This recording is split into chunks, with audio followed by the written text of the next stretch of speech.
have a look.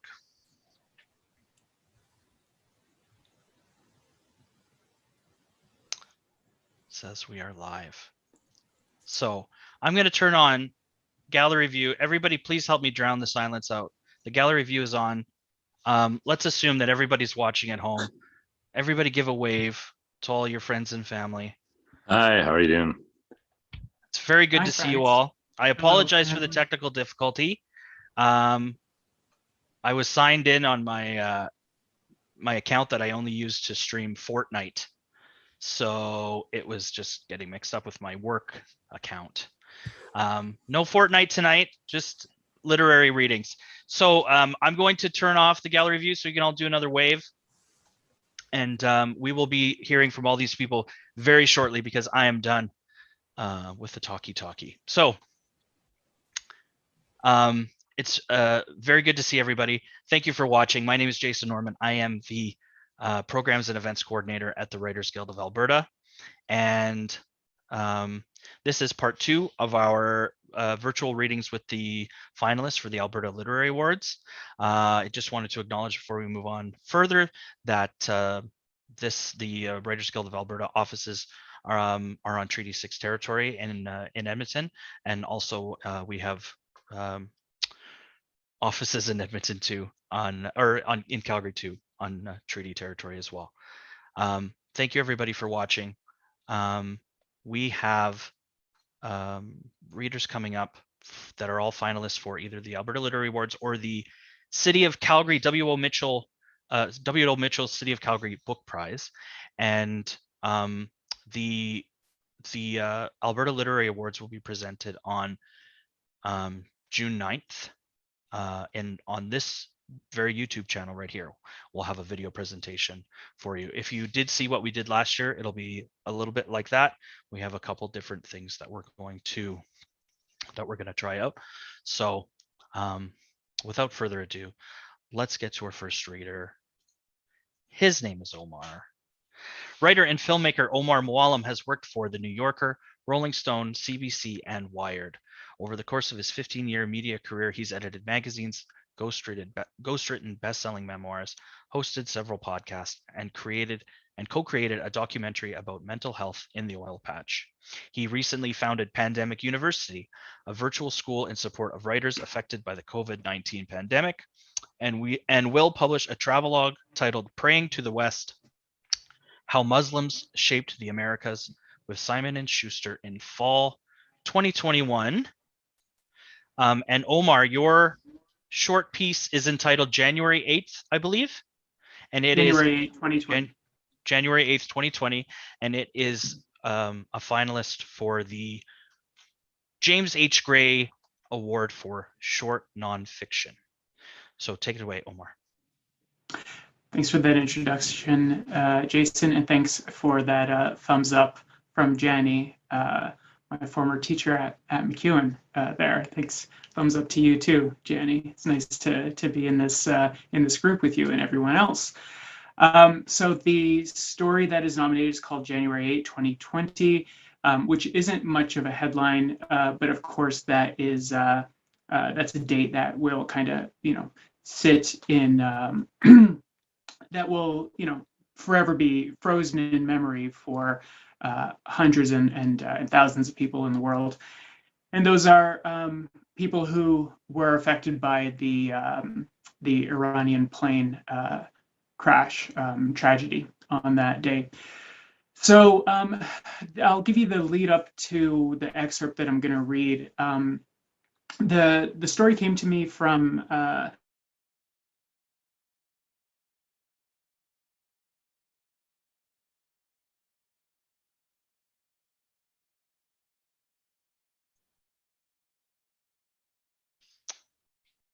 Omar, if you can hear me, you froze a little bit. Yes. Okay. So am I still frozen?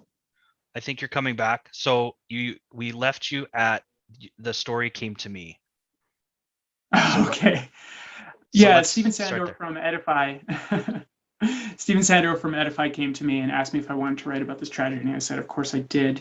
But that's about as much direction as I had, and he let me choose the way that I want to write about it. And there was 176 people on board, I believe, who died, and each one of them could have been a story within themselves. And to try to wrap your head around the immense loss of that tragedy, it would take a book.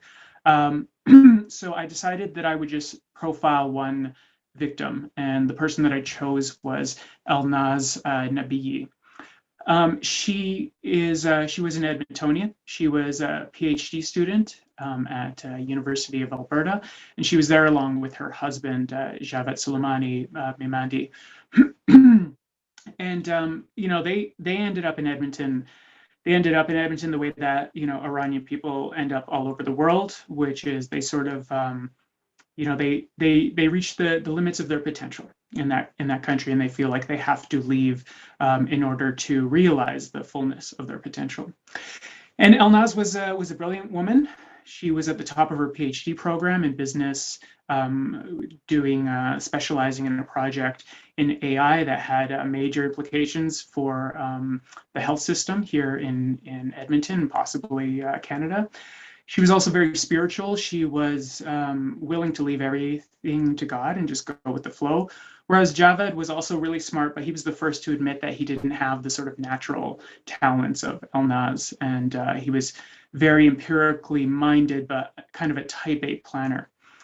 He even had their kids' names picked out: Raha, which means free in Persian for a girl, and Omid, which means hope for a boy. So Javed was incredibly generous with the interviews and the research. He shared diaries, texts, messages, poetry, everything needed to not just string together the sequence of events leading to her death and the aftermath of the tragedy, but also to try to tell their love story as well.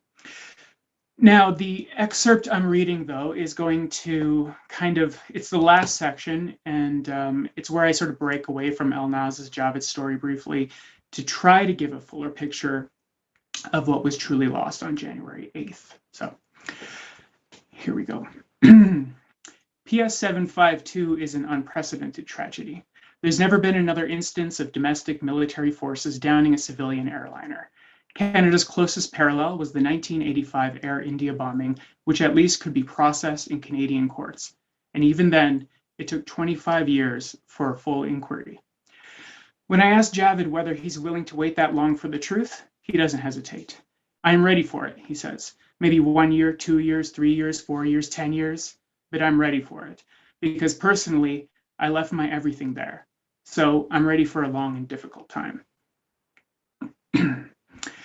A complete and transparent investigation, however improbable, is at least possible. A complete picture of what was lost on January 8th can only be imagined.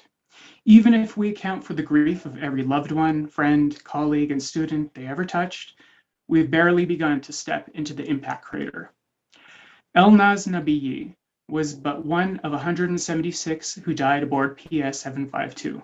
The majority of the passengers, 138 in all, were bound for Canada. So it's not just a question of whom they, the victims' families, lost, but whom we lost, and what the world lost, and what Iran has been losing for generations. Iran is a cradle for art and science, a bedrock for modern engineering. It's a nation where children memorize Rumi alongside times tables, and virtually everyone is a lay poet. So consider that. Now consider that PS 752 passengers were from a demographic that Western nations deemed qualified to leave what is one of the most vilified societies, in spite of its sophistication. They were the pride of the people. Oh, I should have mentioned earlier, Elnaz's name, Elnaz, literally translates to pride of the people. They were the pride of the people. Firuz Madani and Nasser Purshaban Oshibi, two of Iran's leading physicians who'd resettled in North Vancouver, gone. University of Alberta engineering professors Pedram Mousavi and Mojgam Danishmand, gone. Immunologist Furaj Khadam, solar scientist Zahra Najibi, gynecologist Shikufi Shupan Najid, gone. Over 30 PhDs and PhD candidates from Canada alone vanished that morning. Future climate change scientists, electrochemistry researchers, biomedical engineers, mathematics professors, AI innovators, gone. And still we have not tallied the loss. 29 children died on PS 752. What would they have accomplished with the advantages their parents earned for them? Elnaz sat next to one of them, 3-year-old Juwan Rahimi, his future now as unknowable as hers. The entire Rahimi family was lost. A computer engineering professor, an artist, their firstborn child, and their unborn child, gone. And still, and still. Elnaz used to tell her husband that the greatest contribution to humanity would be raising free-thinking children. There's a part of him that still thinks it's not too late, a sense that Elnaz could reappear at any moment, even there in the park where we were sitting. It's the same part of him that still analyzes her final Instagram post for clues, checks the last text he sent her for a read receipt, and keeps her clothes perfectly folded in their drawers. The notion tussles with his empirical mind, but he can't suppress it any more than he can his grief for intangible things. Honestly, he says, I really regret that there's no children from her. He says this, struggling to get the words out. People with the best intentions sometimes tell him that he's fortunate they didn't have children, that he'd now have to bring up alone. They don't see the fullness of his grief, that is not for one life, but 2 or 3, Raha and Omid, free and hope, not names, but possibilities, gone. Nothing remains from her, he says. Her eyes, her kindness, her smarts. I have nothing in my hands. I just have her photos on the wall. That and the anticipation of a great miracle. Elnaz was always the more spiritual of the two, but behind her piety was inquiry, a search for rightness, not righteousness, and a courage to probe dogma for answers to life's biggest questions. In her absence, Javed has embraced her core belief that a higher truth exists, waiting for discovery. Thank you. Thank you, Omar. That was great. We're going to move right on to our next reader, Natalie Meisner. Natalie Meisner is an award-winning playwright, multi-genre author from the South Shore of Nova Scotia. She is also the current Poet Laureate of Calgary. Her work often deploys the power of comedy for social change. Baddie One Shoe from Frontenac is a collection of odes to renegade women who fight the powers that be with laughter. Legislating Love, the Everett Clippert story, University of Calgary Press, illuminates the last Canadian to be jailed for homosexuality. Her play Boom Baby, about young maritimers working in the oil patch, won both the Canadian National and the Alberta Playwriting Award. Her play Speed Dating for Sperm Donors, Playwrights Canada Press, nonfiction book Double Pregnant, Two Lesbians Make a Baby, Fernwood, and children's book My Mommy, My Mama, My Brother, and Me from Nimbus are all based on the true story of a two-mom, biracial, family-finding community. Meisner is a wife and mom to 2 great boys and a full professor in the Department of English at Mount Royal University, where she works in the areas of creative writing, drama, and gender sexuality studies. And Natalie, you are nominated. It could be in almost any category after I read all that, but you were nominated in the Children's Literature Picture Book category, the R. Rossinet Award, for My Mommy. Say it again. My Mommy, My Mama, My Brother, and Me. I'll let you take it away. Thanks so much, Jason, for that. So yes, bringing a couple of the things together, I guess. One thing I wanted to do with this book is we are a biracial 2-mom family. And when I started reading children's books to my own sons, I just noticed that there were a couple great classics in this field, that had this kind of inclusivity. But I thought maybe there was a little bit of room in the field for another work. And so this is inspired, by our walks that we have outside where we try to look at a lot of nature. And I'm just going to give it a little bit of a rip for you. And it's illustrated by the wonderful Matilda Cinq-Mars, who does these whimsical and gorgeous paintings inside. So what I wanted was something that was beautiful, eye-catching for children, but also fun for adults to read. So this is my mommy, my mama, my brother, and me. My home is a town surrounded by sea. The bank, school, post office, my family, and me. That house is ours, the last one by the dock. Come on in for a visit. Don't bother to knock. We're used to the fog. Here it's thick like pea soup. If you like, you can taste it. I'll get you a scoop. Then all of a sudden, the sun, it appears, and soon we'll have sand from our toes to our ears. Our town has a beach just up over the hill. And whenever we go, we bring buckets to fill. The beach waits for us with waves like green glass.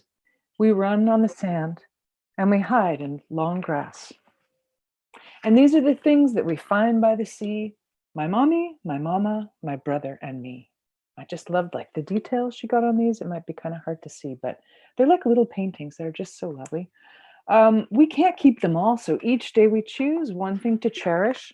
The rest we let loose. See the fishermen there hauling their nets? They've caught something tasty for dinner, I bet. Out on the water are colorful floats, stripes, dots, and patterns for every boat. They each have their own, so they don't get confused about which one is what one and whose trap is whose. And these are the things we find by the sea. My mommy, my mama, my brother, and me.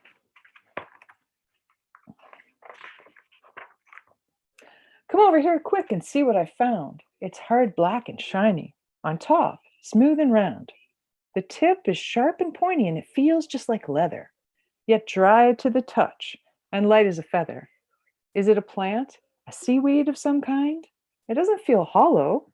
Is there something inside? Here comes our neighbor, Captain Enslow. Let's take it to him and see if he knows. This here's what they call a mermaid's purse. Inside, there's an egg of a shark, like a nurse, a sharp nose, a dusky, a tiger, or maybe it's a stingray if you look inside. And these are the things we find by the sea. My mommy, my mama, my brother, and me. Miss Poole paints a picture each and every day on the beach and the sea, yet they're never quite the same. She walks the whole shoreline, no matter the weather, with her little dog Boots. They're always together. Today she arrives with a gift in her hand, and it glows like the fire as she brushes off sand. I found something special, says Miss Poole. Something you don't find out here as a rule. Think of the bonfire this glass melted in. Think how it hardened from heat and was sanded again to a smooth, misty finish by each grain of sand as it rolled in the waves and the tide came in. We ask if she wants it. She smiles and says, no, you keep it. I paint it. Come on, Boots, let's go. And these are the things that we find by the sea. My mommy, my mama, my brother, and me. And then I'm just going to skip a couple little pages. They find some more things. They go to the beach. They eat some lunch on a rock. Then we'll pick it back up with the seagulls. Mama points out to sea as the boats come in. See how they're followed by the fisherman's friend. The parts of the fish we can't eat go to them. The gulls make it their job to clean up the sea. This keeps the beach fine for you and for me. Something else about seagulls that's really unique. They're the only creatures who can drink the sea. The salt doesn't hurt them. It comes out through their beak. And these are the things we find by the sea. My mommy, my mama, my brother, and me. Now comes the hardest part of a day by the sea. Mama hugs us and asks us, my brother and me, all of your treasures and all of your bounty. What's the thing that you most want to keep? Is it a long white feather, a shell from the deep, rare beach glass, or uni from the sea? My brother and I sit down in the sun because when you're thinking, two heads are better than one. This day's been astounding. Amazing, first rate, just top-notch and wonderful. But what made it that way? It wasn't the things that we found on the ground. It was the people we talked to. It was the friends that we found. And so we run to our moms and we say, now we know just what it is that we want to take home. Not the beach glass or the shells or the salty sea foam. It's the neighbors we spoke with who shared what they know. And these are the friends that we found by the sea. My mommy, my mama, my brother and me. And then it ends with this just kind of tableau, which is like a big kitchen party. So yeah, that's it. Thank you, everybody. Really happy to read alongside you all. Thanks, Natalie. That was great. And then they have lunch on a rock. That's my favorite part. I'm hungry already. Okay, we're going to move on to our next reader, Bertrand Bickersteth. Born in Sierra Leone, Bertrand Bickersteth grew up in Edmonton, Calgary, and Olds, Alberta. After an English degree at UBC, Bertrand continued studying in the UK and later taught in the US. A return to Alberta provided him with new insights on Black identity, and most of his writing has been committed to these perspectives ever since. His poetry has appeared in several publications, including most recently the Antigonish Review, Cosmonauts Avenue, and the Fieldstone Review. He has also been published in the Great Black North and the forthcoming anthology, The Black Prairie Archives. In 2018, he was longlisted for the CBC Poetry Prize. He lives in Calgary, teaches at Olds College, and writes everywhere. And Bertrand, you are nominated this year for the Stephen G. Stephenson Award for Poetry and also the W.O. Mitchell City of Calgary Book Prize. So if you're there, I'm here. Yes. You can come read some more for us. Thank you very much for that introduction, Jason. I really appreciate it. Little bit hard to follow Natalie Meisner in that wonderful text, which is so full of positive energy and much needed perspectives as well. Not to mention poetry, I have to say. I don't know if you folks noticed, but there was a lot of rhyming going on in that text. So I am going to try to follow that up with some more poetry, but my poetry is not of the child-friendly. Well, child-friendly is maybe the wrong way to put it.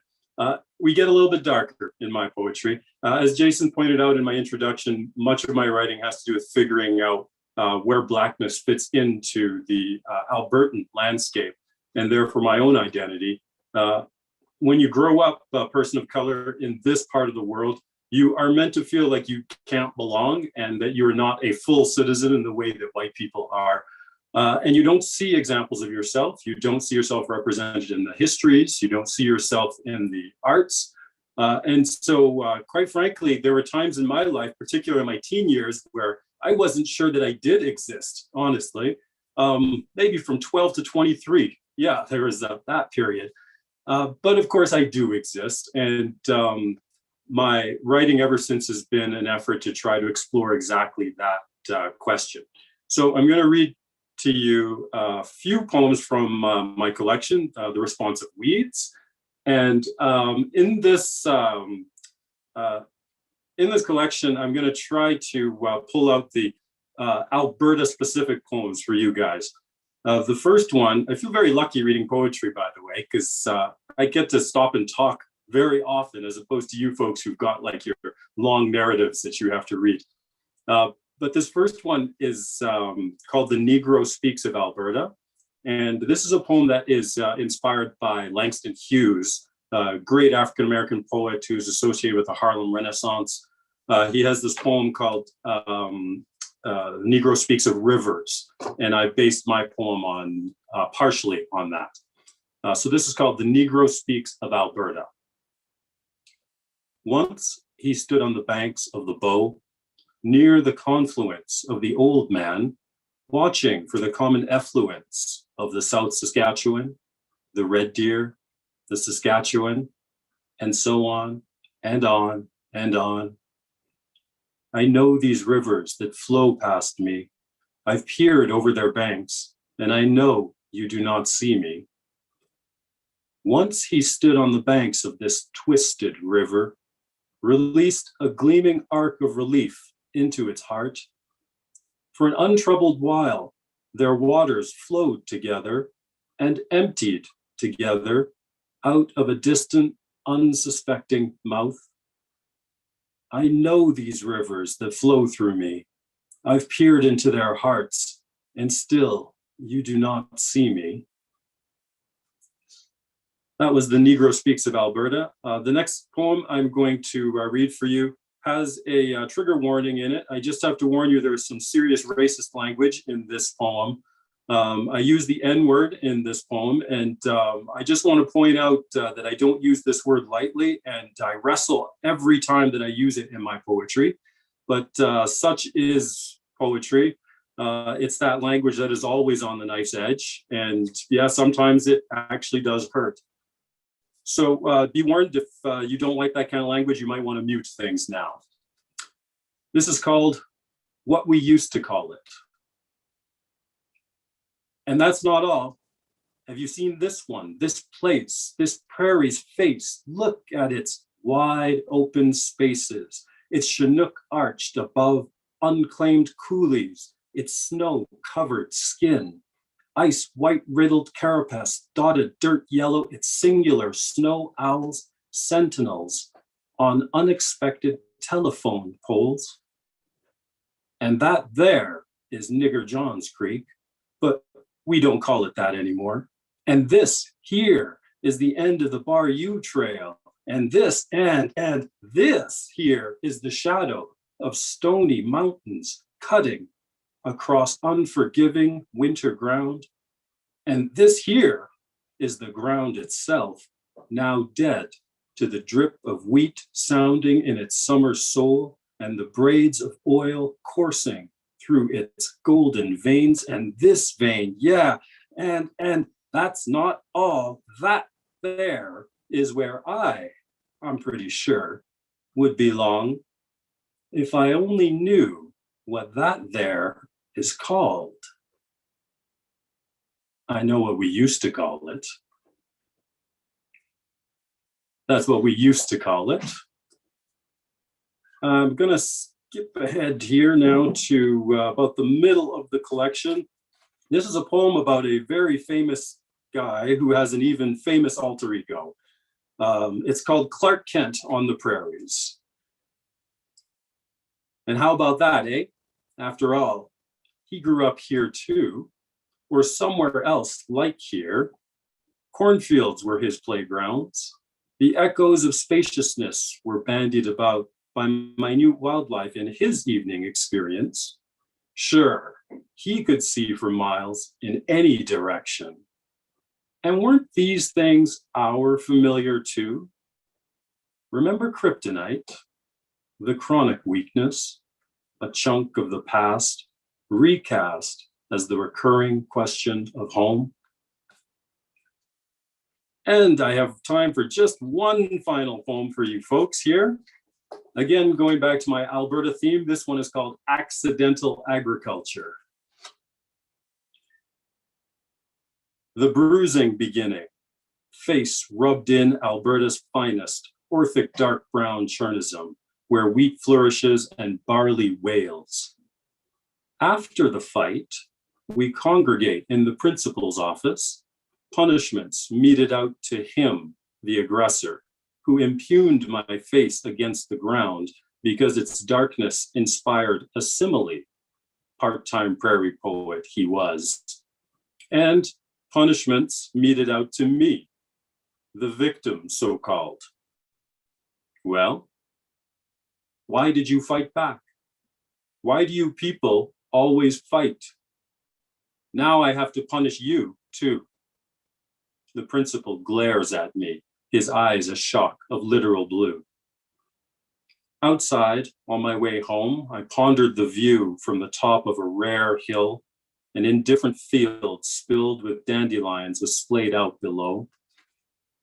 This accidental agriculture will be swallowed by an instantaneous city, its inevitability, its ignorance.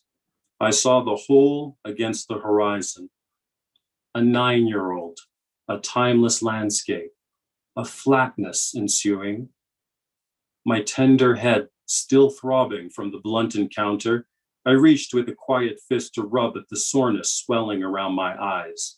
Well, why did you fight back?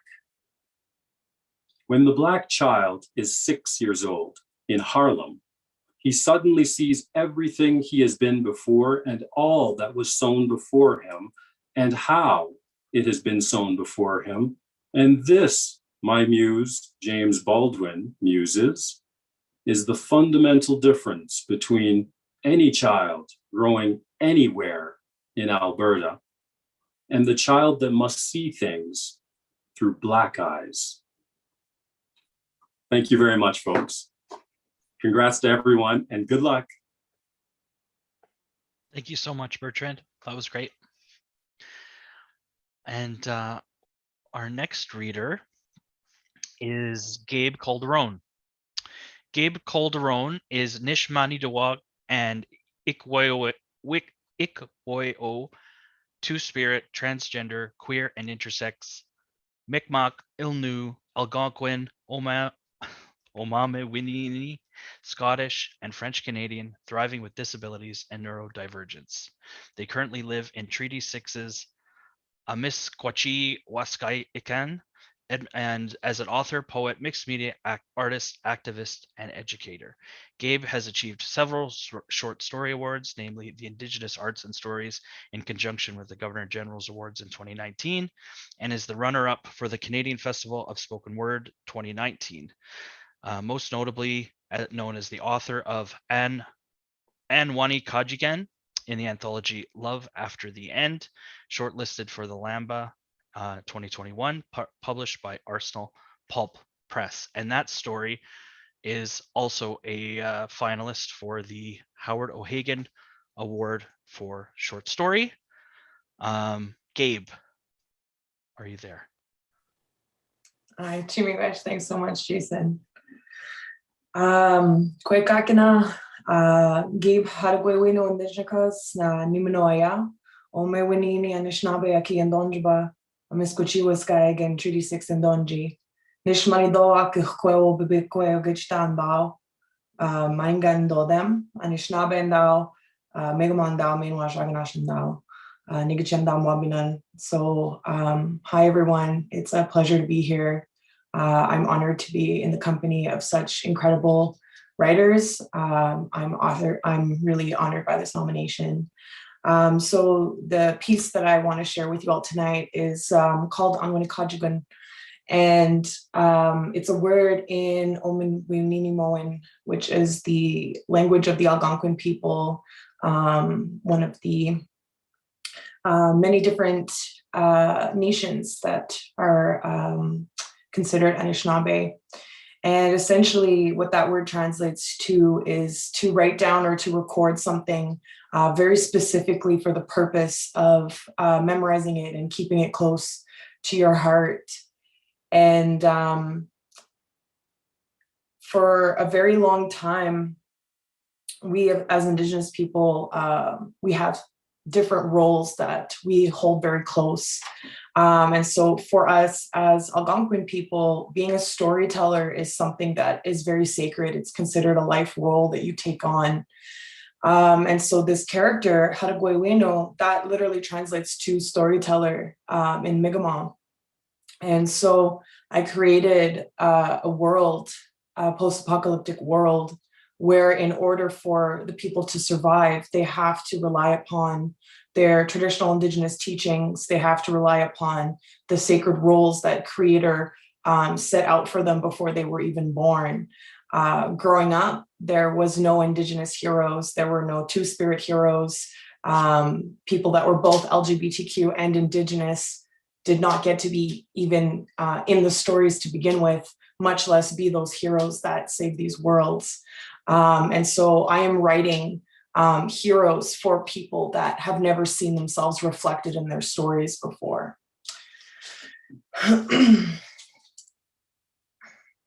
So this is Anwani Kajugan. And just so folks know, this is the first 3 chapters of my debut novel, which will hopefully be picked up for publishing soon. which will take this short story and just very broaden that story into like a full science fiction novel. So that's super exciting. So here is the beginning of this story. The elders had told her stories about the world that was, stories about a mother who was Earth, stories about how the ones in power killed her. Others said the stories were lies. The world was always gray and concrete, steel and sorrow. They were born into it. So were their children. The only reason elders told stories was in order for the memory markings to appear. No one in the village knew why. However, when someone shared a story and you truly listened with all your heart, by the end, strange red markings would appear on your skin, like tiny scratches that fell into a pattern no one could discern. When you touched one, words would appear in your head and you would repeat the story back verbatim, as if you were the one who shared it in the first place. No one knew why only the people in the village had the markings, or where they came from, or what they were for, but the people in power did. Therefore, one day, on the most special day, the day when the young ones go through their adulthood ritual and hear the creation story to receive their first markings, the ones in power attacked. They left no one alive, or so they believed. Hadagwewinu awoke startled, her breath coming in short gasps and sweat beading her brow. She quietly got up from her pallet on the floor so as to not disturb the beds of the resident. Hadagwewinu sat in the adjacent room, on the edge of the wall, where there was a hole in it big enough to fit her comfortably. The air was stiff and hot, no wind from the open wall to soothe her blistering skin. The sky was an orange glow with a dull light emanating from the center. The sky was always orange. Sometimes the dull light would be brighter, other times gone completely. Regardless, it was always hard to see. She looked down at her arm, skin bronzed and grimy, and softly rubbed the markings there.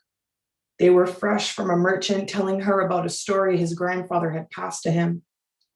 Gently, she felt fingers touch her nape, and Belle's gentle voice murmured in her ear, "When did those marks happen?" "This morning." Belle's strong hands moved her body around to face their owner. Hadagwewinu looked into warm, immeasurably deep eyes and smooth, dark lips shaped into a quiet smile. "Do you want to hear the story?" Hadagwewinu asked. A nod. Belle's hand grasped hers, fingers calloused from fighting that tugged her away from the harsh sky and the arid air back to the protection of their little pallet nest. "Your turn," Hadagwewinu whispered, holding her arm out. Belle looked at her solemnly before turning their gaze to the fresh markings with true intent. Those scarred fingers gently pressed on them, pulling into the touch the need to listen and learn.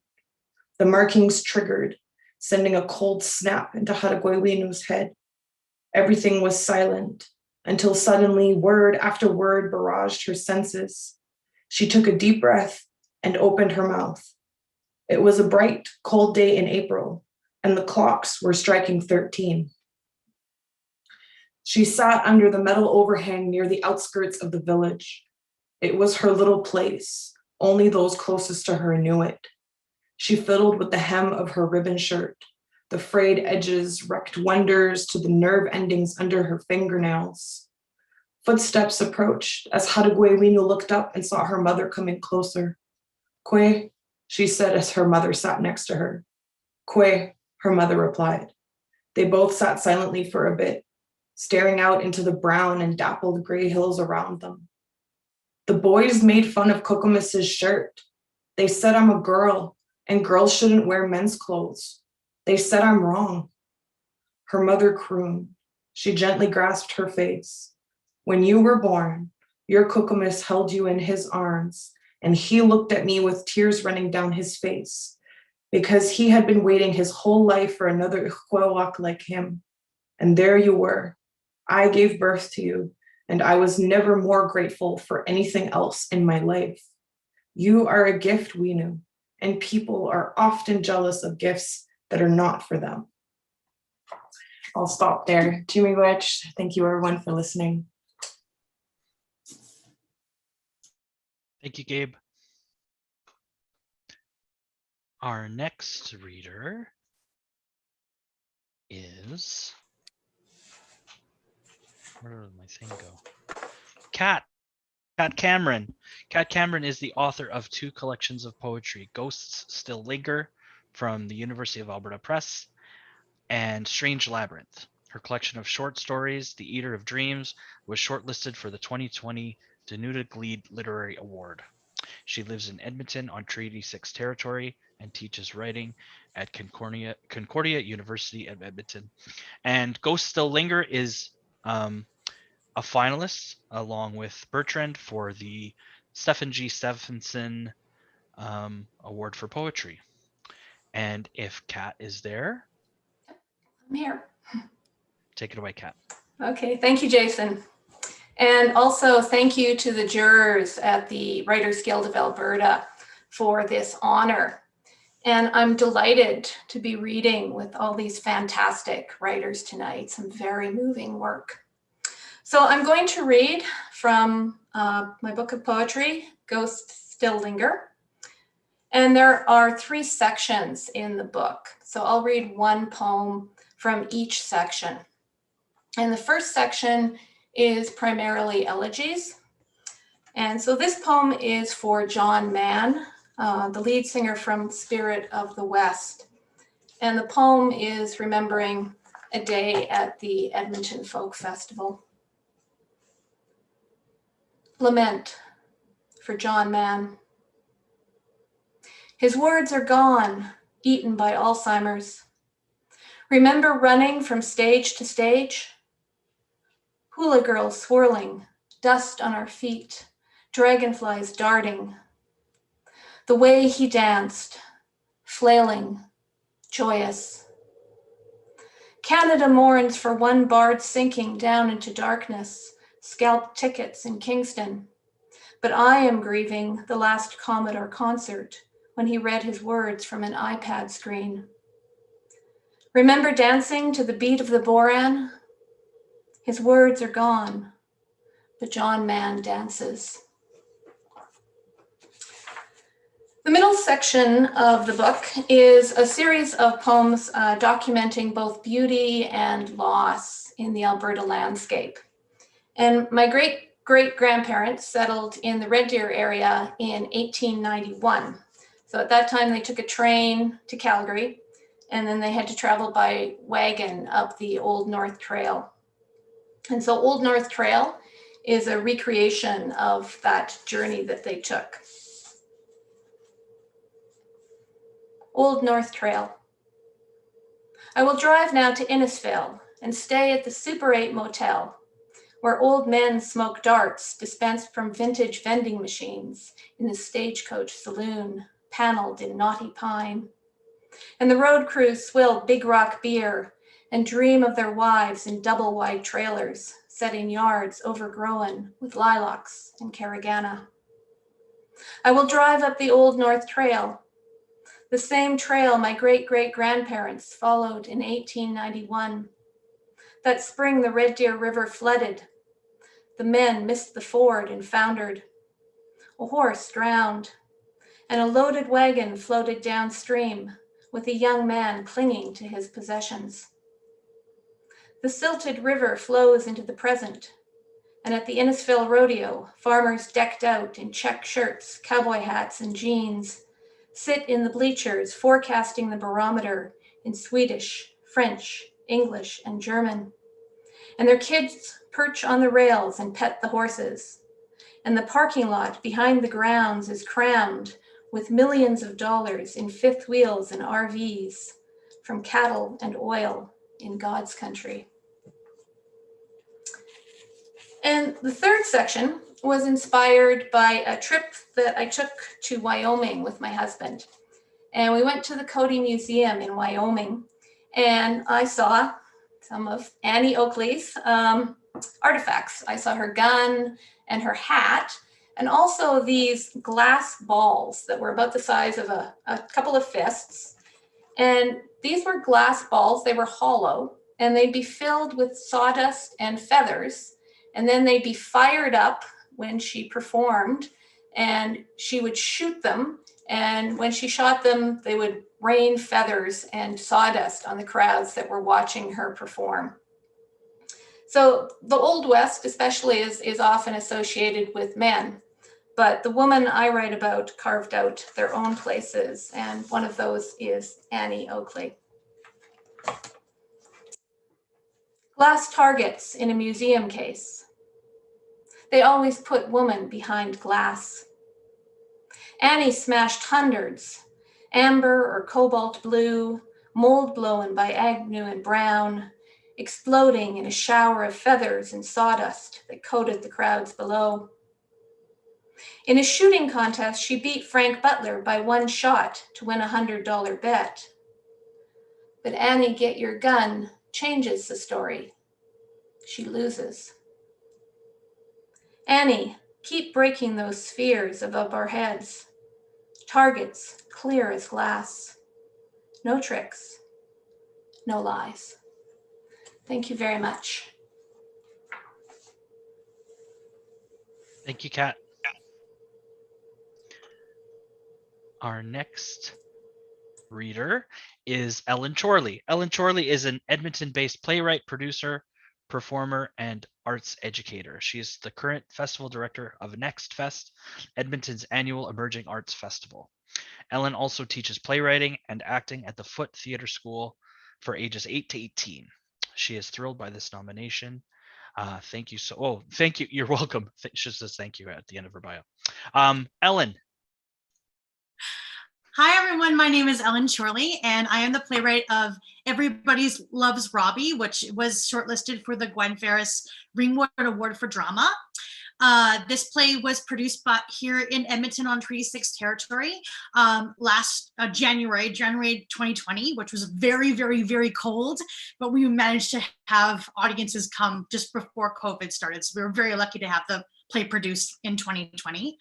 I'm just going to be reading a short scene from the play. The play is a queer and questioning love letter to arts education and the theater community here in Edmonton. The two characters, Chloe and Robbie, have met in high school. They're in gym together, and they're eagerly awaiting January so they can start their school's new theater arts program.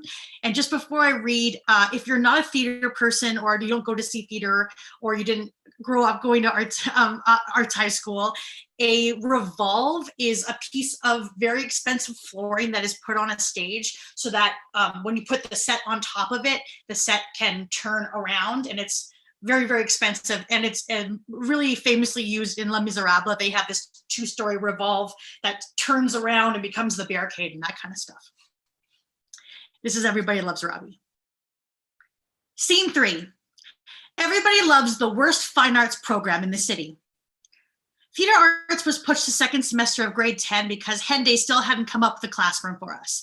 The Anthony Henday Athletics Department was using the stage for storage, and storage couldn't be moved. So yeah, not a sports-focused school, but totally a sports-focused school. By the time January of grade 10 rolls around, the administration has found a fine arts solution. They give us a portable, as in a semi-truck drives onto the field and drops a standalone classroom from the 1970s. The glass is missing out of 2 windows and replaced by particle board. At least 2 or 3 fluorescent light bulbs are burnt out, and they never get replaced. They never get replaced for the 2.5 years we were there. The carpet smells like the lake. You know, that rotting smell when the seaweed washes up on the sand and then the birds shit in it? That's the smell. There is a blackboard, but no chalk. It is dismal. Robbie and I have now spent a semester of gym standing in a corner, vaguely dribbling basketballs and talking endlessly about theater. We, perhaps naively, have pinned our hopes on this fine arts program. After all, we go to a sports-focused school. Everybody loves sports, and we don't. It starts to sink in that the Anthony Henday Fine Arts program has been a ruse, until we meet Miss Dunbar. Miss Dunbar is dressed very cool, not trying to fit in with the kids hip, generally stylish and cool. Hello, everyone. Welcome to Theater Arts. My name is Pamela Dunbar. She goes to write her name on the blackboard in an official first day of school way. She realizes there is no chalk. She looks around for chalk. There is no chalk. She looks back at the board. It's spelled D-U-N-B-A-R. Like, can I have some of that chocolate bar? No, because I'm done. We don't laugh. I like her, but that was a bad joke. That joke killed with my grade 4s last year. Then I laugh. She's cool. I believe that honesty is the basis of every relationship. So here's what we're working with. This is the fine arts classroom. I will be teaching art, visual art, 10, 20, and 30 here in the mornings, and theater arts, 10 in the afternoons. I've never been out of school where a visual art studio has been shared with a theater. I also have never taught theater. My degree is in education with a minor in art history. I've never taken a drama class except for Drama 104, which was a public speaking credit in my first year of university. I look at Robbie. He looks at me. Henday High, you have duped us. You have cheated us. This isn't a theater. This is a 1970s portable rescued from a flood, inhabited by a cool dressing, but ultimately underqualified elementary school teacher. I am acknowledged that I am not what you expected, and this classroom isn't what you expected. I know that you are aware of the facilities that the other fine arts school has to offer, and this, in comparison, is severely lacking. I think about the other school and their 2-story revolve. I believe that we have the opportunity to start something really exciting here. You all had to audition to get into this program, so I think that demonstrates great courage and great passion for theater. There is a basic curriculum for Drama 10, but it's pretty general. I'm not afraid of hard work, and I love to research. Just because I don't know a lot about theater doesn't mean I can't learn. We won't get to do a 2-story revolve. I look at Robbie. She knows about the revolve. At least this year. But maybe we can have something better. We have a fine arts program that is built from the ground up. We have a fine arts program where you are in charge of your own learning. We get to decide. She looks at the blackboard. There is still no chalk. She goes over to her bag and pulls out a stack of yellow Post-its and a Sharpie. I know they are her personal Post-its and personal Sharpie. She's using them anyway. We get to decide here and now what we want to explore this year. The other kids in the class start to nod. Robbie and I are among them. This is like the goddamn Braveheart monologue, and we are fucking fired up. So let's begin. Welcome to Drama 10. What do you want to learn? Robbie puts up his hand. I heard about this book from the Fame soundtrack. Actually, Fame the musical, not like the movie or the television show. There's this book called Respect for Acting by Uta Hagen. Uta Hagen, I want to read it. And also, he looks at me.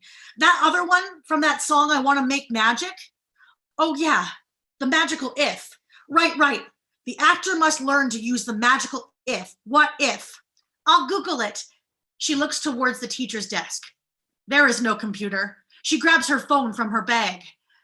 Konstantin Stanislavski. She writes his name on a yellow Post-it.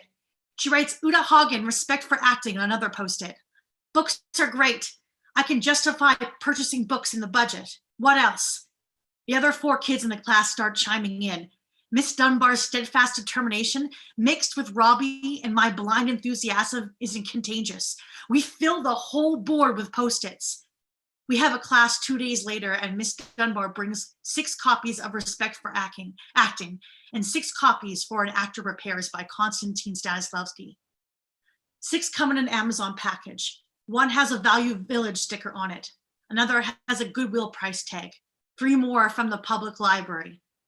The last one is from the university bookstore. We know that Henday High has not gotten these books for us. We know that Miss Dunbar has Amazon Primed them with her own credit card. She has driven all over town on her own time, looking in bookshops and visiting different neighborhood libraries to collect them. She has proven in word and in deed that she is committed to building this program from the ground. brick by brick book by Amazon Primed book. Thanks so much. Thank you, Ellen. That was fantastic. Our next reader is Jannie Edwards, and we missed Jannie yesterday, so I'm glad we got Jannie today. Jannie Edwards writes from Treaty 6 territory.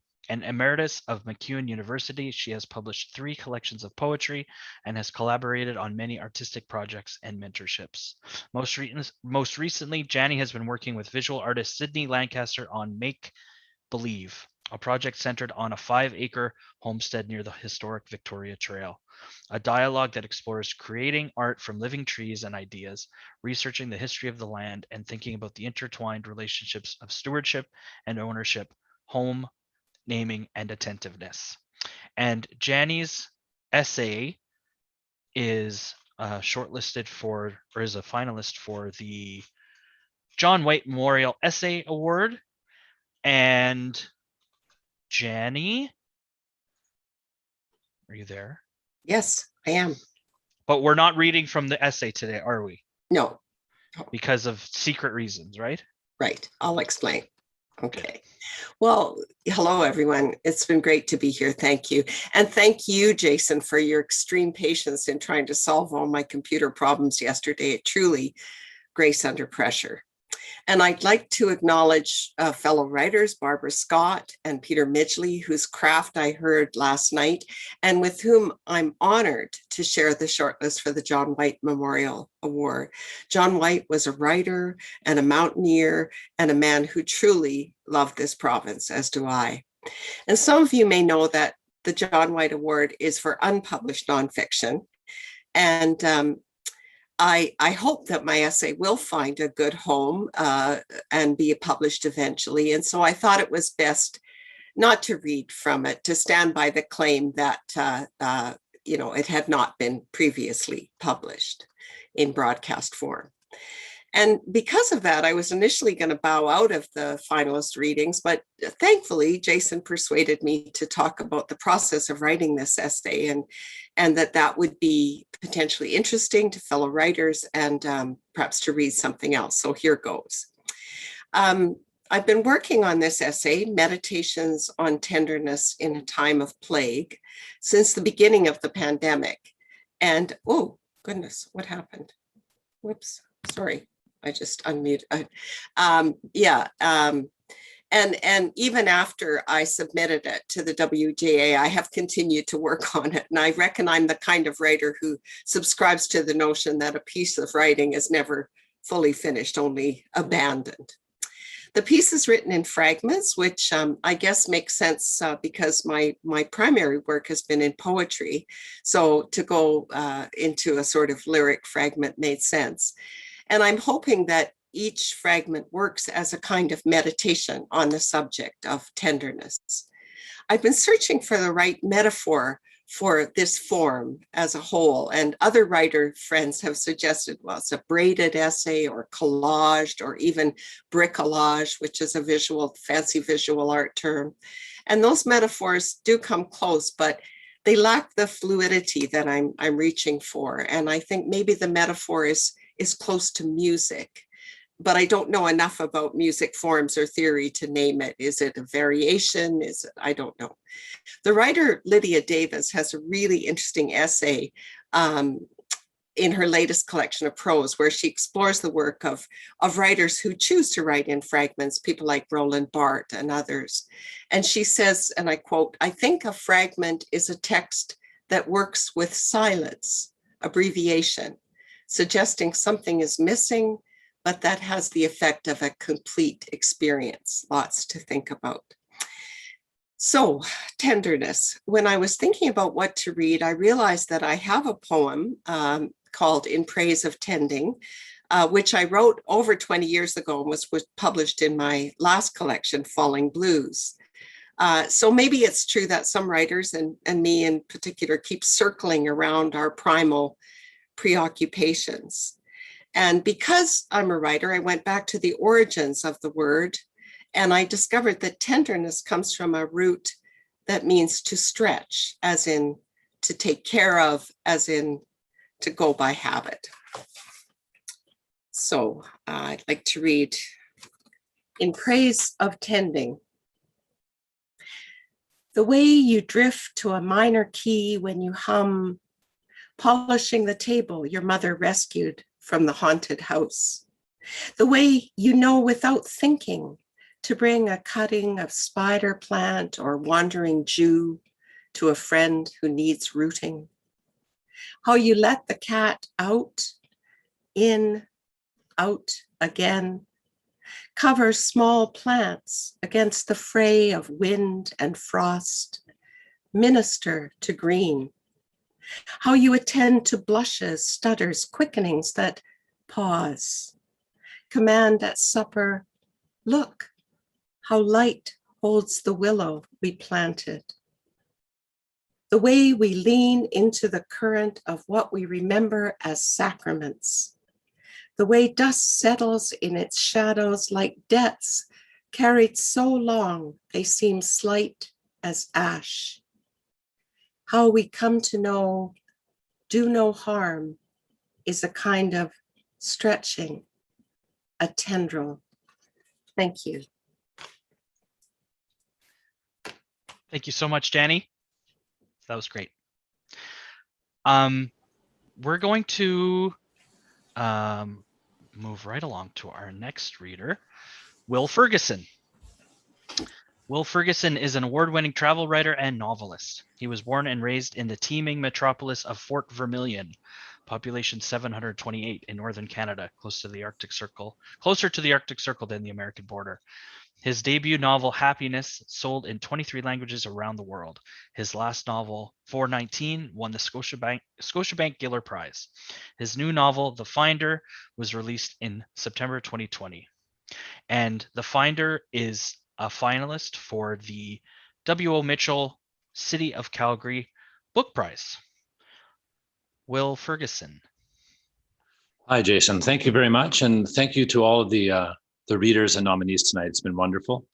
As you mentioned, The Finder is it traces a kind of a mysterious figure who is tracking down lost objects. They're all real objects out there in the world, iconic objects, lost Stradivariuses, Marilyn Monroe's diary, the last reel of Alfred Hitchcock's first film, for example. And the characters in the book are all searching for lost objects themselves, personal objects that they think will make them complete. But of course, they're all missing something in themselves as well. And the objects are just a stand-in. I'm just going to read a scene throwing back to my own Belfast roots. For as long as I can remember, I've had a knack for finding things. It began in childhood, as most things do, amid the threadbare and doily-laden flat in Belfast that I shared with my mum, surrounded by knickknacks and keepsakes and the stifling presence of a semi-mythical father long gone. The entire place, I realize now, was little more than a museum of the mundane, a diorama of sadness, Belfast sadness, a peculiar breed all its own. Clocks that needed winding, mantles that needed dusting, ceramic figurines with rictus grins, holiday snapshots in ill-fitting frames. And yet, as narrow as that flat was, my mother still managed to mislay things. She was constantly walking in and out of rooms like a character in a play who has forgotten her lines, endlessly baffled by the turn her life has taken. Now, where on earth did I put? And quietly, consistently, I would find it for her. Her reading glasses atop the refrigerator, her pocketbook behind the sofa cushions, memories sinking fitfully into photo albums. There were tricks involved. Memories could be nudged into place with soft-spoken queries, like photos in an album. Now, Mom, who is this again? Oh, that's your Uncle Bertie. And when? When was this photo taken? Oh, the war. Which war? Does it really matter? Yes, it does. Which war? Think, Mom, think. Sometimes all that was required was a shift in gaze, looking up instead of across, for example. Most of us slumber walk through life at eye level. A simple tilt of the head can divulge entire kingdoms.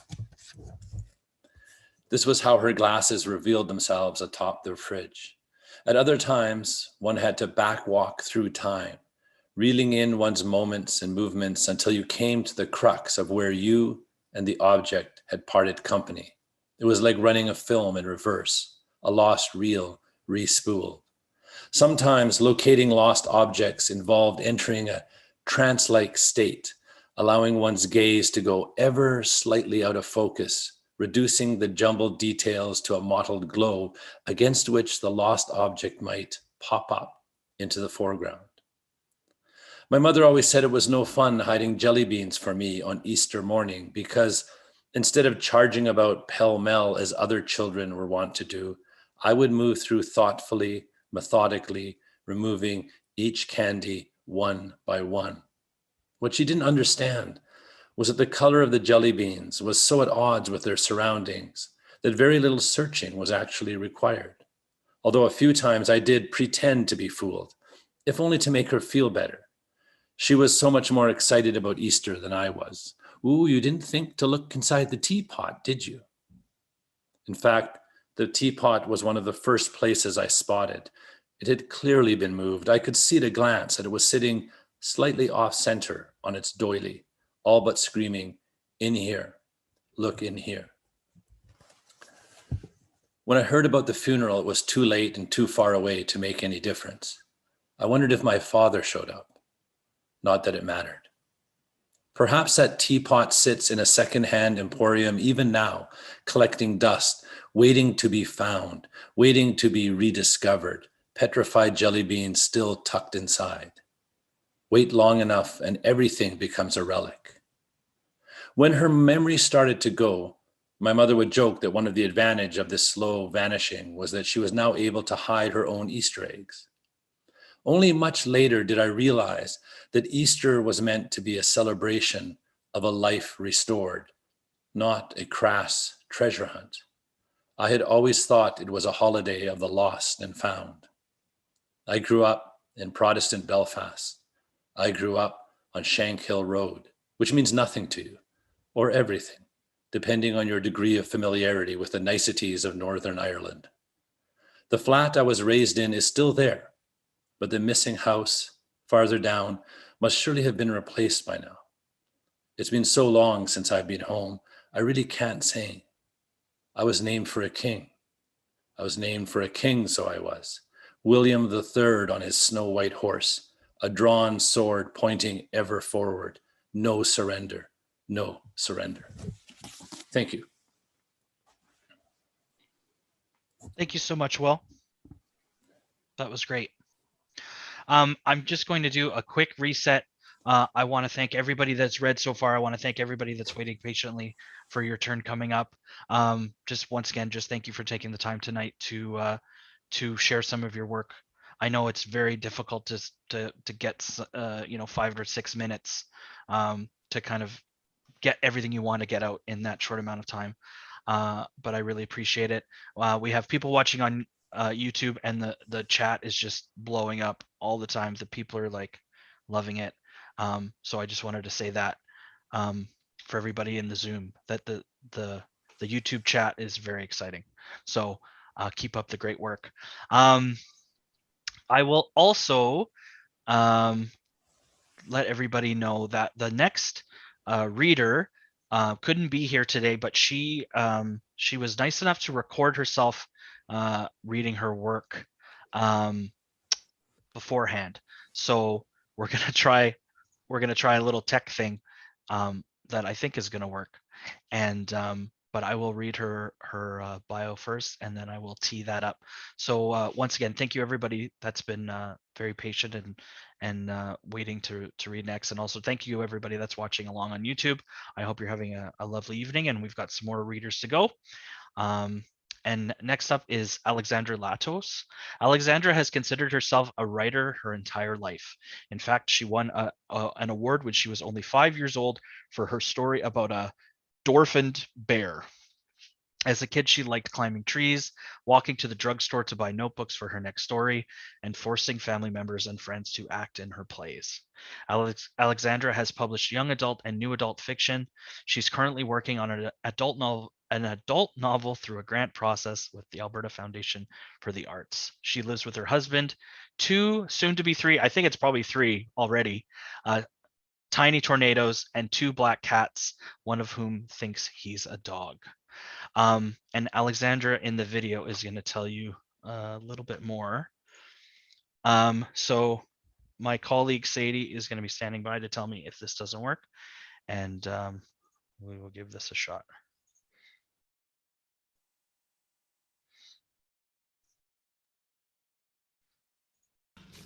Hi, I'm Alexandra Latos. I'm the author of Under Shifting Stars.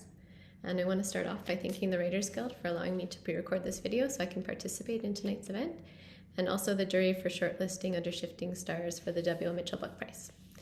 Under Shifting Stars is a YA book about fraternal twins Audrey and Claire. Audrey is neurodivergent and wants to return to public school to be with Claire, but Claire doesn't want her to return because she blames her for Adam's death and wants space to explore her gender identity. The portion of the book I'll be reading is After the Calgary Flood, When the Sisters Reconcile. A superstitious person would say that I wanted this, that I asked for it months ago when I daydreamed about a wrecking ball outside my window. That's all I can think about as I lie awake in my room all night. By mid-morning, the basement has been pumped and we have the all clear to enter and check out the damage. After pulling on our rubber boots, we go down the stairs. The rugs are no longer in a path to the couch. They've migrated across the room and Okay, the video was working and then it froze. Is that correct? Stephanie, nod your head if it's correct. Okay, I can just see out of the corner of my eye. Let's give this a try. I'm going to rewind it. Stars is a YA book about fraternal twins Audrey and Claire. Audrey is neurodivergent and wants to return to public school to be with Claire, but Claire doesn't want her to return because she blames her for Adam's death and wants space to explore her gender identity. The portion of the book I'll be reading is After the Calgary Flood, When the Sisters Reconcile. A superstitious person would say that I wanted this, that I asked for it months ago when I daydreamed about a wrecking ball outside my window. That's all I can think about as I lie awake in my room all night. By mid-morning, the basement has been pumped and we have the all clear to enter and check out the damage. After pulling on our rubber boots, we go down the stairs. The rugs are no longer in a path to the couch. They've migrated across the room and tangled themselves into muddy snakes on the concrete. The couch is now angled in front of the curtain that leads to Adam's room. The curtains are still shut, but entirely brown. Everything is brown. Every single item is that same awful color, like someone opened a can of shit and tossed it over everything. I swipe aside a curtain and it barely moves. It's so stiff with mud. And sewage, I think, and won't take egg. Like the main room, nothing is untouched. His comforter, his books, his picture frames, his clothes. It feels so messed up to be standing in Adam's room wearing clothes I've worn in secret. Dad and Audrey come into the room seconds behind me. Dad's face is a tight drum, stark white against all the brown. He doesn't move from the doorway, but his eyes scan the room, veiny and sad. When he speaks, it's like he has to focus to say the words in their proper order. I don't even recognize it, but then I was never allowed in here anyway. None of us move. We're just staring at one another across the room, breathing in shit-filled air, and there's nothing we can do. Like when Adam died. We saw his body in that stupid box before they cremated him, and he looked so much like Adam but asleep, and I kept wishing that I could just lean down and kiss his forehead and he'd wake up. We can save some things, Audrey says in that matter-of-fact way of hers. The stuff that can't absorb mud or water, that isn't contaminated. We can clean it off with the hose outside. I'll go grab some bags. Then she disappears, and Dad sways on the spot, like the breeze she created is enough to knock him over. Are you okay? I ask him. The question seems to awaken him. He walks over to a shelf and picks up a baseball trophy. I remember this. This was the very first trophy he ever got. Baseball. He could hit anything. Dad chuckles. That was part of the problem. He hit the balls he should have left, too. I remember, I say, even though I don't. I remember being told the story. Adam was very athletic. He picked up sports right away, but all he cared about was skateboarding. I'm waiting for that edge that always seeps into Dad's tone when he talks about skateboarding, but this time it doesn't. Instead he says, he was really good at that too. He just got on the board and rode. Never seen anything like it. I know. I used to watch him with his friends. Dad grins over his shoulder as he picks up the next trophy. Skating at the elementary school, right? It's okay. He never lied to us about it. We never asked. Yeah, at the school. He could ride the handrail. It was scary to watch. I bet. Dad releases a sob. His drum face crumples and he puts a hand over his eyes. His whole body is shaking. I come up behind him and wrap my arms around him, my cheek against his back. We stay like that until Dad squeezes my arm, letting me know he'll be okay. It's crazy to think the water was high enough in the basement to touch objects on Adam's shelves, considering we live a few blocks from the river. But from what I've heard on the news, the cause was stormwater backup. Because of the excessive rainfall, the rivers rose, and water flowed into the stormwater pipe system and spilled back onto the streets through stormwater drains. I pick up the picture frame I looked at only a month ago, the one that made me want to reach through the glass and touch Adam's face, and wipe the mud off with my sleeve. Water has seeped between the glass and melted our faces. It's replaceable, I tell myself. Somewhere in storage is an SD card with the original photograph. In storage. My heart ricochets against my ribs. I drop the picture frame and run. When Adam was moving to the basement, Mom made us go through our bedrooms and separate items into donations for Goodwill and special keepsakes to box up and store in the furnace room. We also boxed up all the toys we'd outgrown and stored them with our baby items. I thought I was prepared for this, but I'm not. All I keep thinking about are Adam's baby photos and baby blanket, the matching dresses that Audrey and I liked and hated, our drawings, the toys I wanted to pass on to my kids, and all the family heirlooms to be saved for the next generation. As I shove open the door to the furnace room, my heart is in my throat and the tears are already pooling in my eyes. The skis are on their side instead of leaning against the wall. Ski and snowboard boots have migrated across the room like the couch. Boxes are no longer on shelves, they're everywhere. I blink and the tears hit my cheeks as I run between the boxes, checking for labels, which of course have floated away. The boxes themselves are soggy and most of them are destroyed, their contents strewn across the room. I recognize some shipwrecked items, including Christmas decorations and Dad's tools that didn't fit in the garage. Releasing a cry of despair, I squat on the concrete floor, both hands grasping what's left of my hair. I'm going to pull the rest of it out in anguish. I can hear myself, low and guttural like an animal, and I know it's happening. My walls are all coming down. Like the water breaching the dam, I'm going to bleed all over this effing house because I finally lost everything. What are you doing? Audrey's shape appears in my vision, blurry like we're on opposite sides of an aquarium. Are you okay? She asks. No, I don't bother to stand up. I can't find it, any of it. Can't find what? Our memories, the stuff Mom had us pack up to save. Do you mean the boxes I took upstairs? I blink, then I'm on my feet. Oh, please, please, please let her be saying what I think she's saying. My heart is slumping in my chest, but I force myself to speak slowly so I don't freak her out. Audrey, what boxes did you take upstairs? When did you move them? The important ones, Audrey shrugs. I took them to my room when they announced the natural disaster. I wanted to be prepared. With a cheer, I rush her. I pull her into my arms and squeeze her so hard she actually winces. Thank you, Audrey. Thank you, thank you, thank you. You don't know how much this means. You've saved us. And that's it. Thanks for listening.